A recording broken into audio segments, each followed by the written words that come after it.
Un jour, alors que nos 2 graines étaient déjà devenues de grands baobabs, les hommes dressèrent une énorme clôture pour créer une réserve naturelle, juste là, au beau milieu de leur forêt.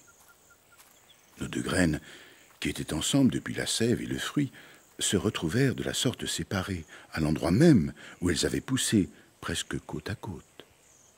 D'abord arbustes, puis petits arbres, jusqu'à devenir ces gros pachydermes, projetant juste quelques branches de ci de là au gré des saisons humides et des saisons sèches.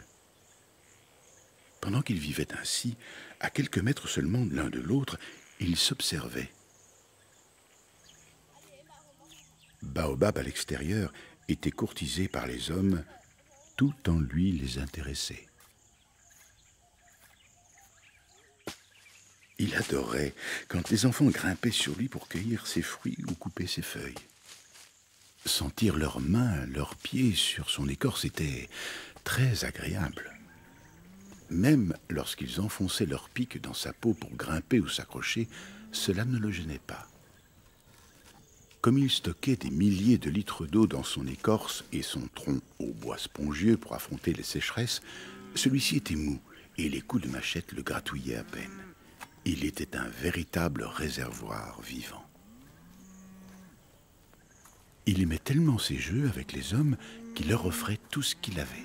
Il donnait ses feuilles, riches en protéines et minéraux, pour que les hommes nourrissent leurs bêtes lorsque les pâtures venaient à s'appauvrir. Ces feuilles servaient aussi aux hommes pour confectionner une poudre très nutritive, le lalo, qu'ils mélangent à leurs aliments.